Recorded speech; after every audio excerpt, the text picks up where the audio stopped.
जय माता पार्वती, जय भोलेनाथ। आज हम सुनेंगे कजरी तीज की पावन व्रत कथा, जो स्त्रियों के सुहाग, परिवार की समृद्धि और जीवन में सौभाग्य लाने वाली मानी गई है।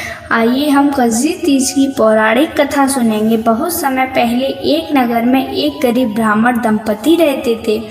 उनका जीवन अभावों में बीत रहता था, लेकिन वे बहुत धार्मिक और श्रद्धालु थे। ये तिथि को आने वाली कजरी तीज के दिन ब्राह्मणी ने संकल्प लिया, मैं अपने पति की लंबी उम्र के लिए, हमारे परिवार की भलाई के लिए यह व्रत करूंगी, चाहे मुझे कितना भी कष्ट क्यों न सहना पड़े। उसके घर में अनाज का एक दाना भी नहीं था। व्रत के नियमों के अनुसार उसे सत्तू और व्रत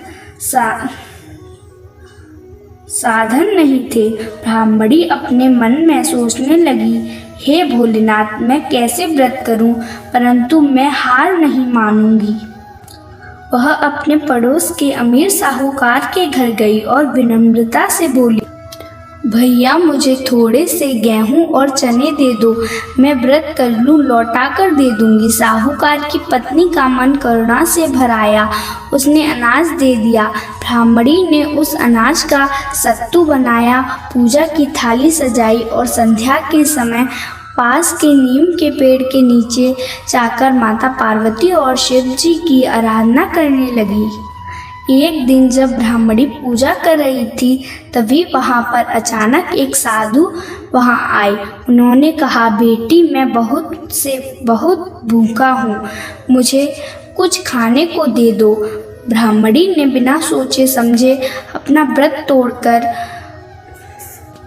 साधु को सत्तू अर्पित कर दिए। साधु ने आशीर्वाद दिया, तुम्हारे घर में अन्न धन से भर जाए और तुम्हारे पति की आयु लंबी होगी। इतना कहकर साधु अदृश्य हो गए। ब्राह्मणी समझ गई कि स्वयं भगवान शिव जी और माता पार्वती उसकी परीक्षा लेने आए थे।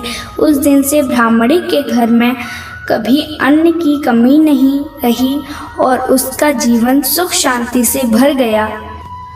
तब से स्त्रियां इस दिन निर्जल व्रत, नीम पूजन, चंद्र दर्शन और कजरी गीत गाकर अपने पति और परिवार की भलाई के लिए यह व्रत करने लगी। आप भी इस कजरी तीज पर माता पार्वती और भोलेनाथ का पूजन करके यह पावन व्रत करें और जीवन में सुख समृद्धि प्राप्त करें। जय भोलेनाथ, जय माता पार्वती। भक्तों, यह थी कजरी तीज की पौराणिक कथा। इस कथा को श्रद्धा से सुनने और कजरी तीज का व्रत करने माता पार्वती और भगवान शिव जी का आशीर्वाद प्राप्त करें।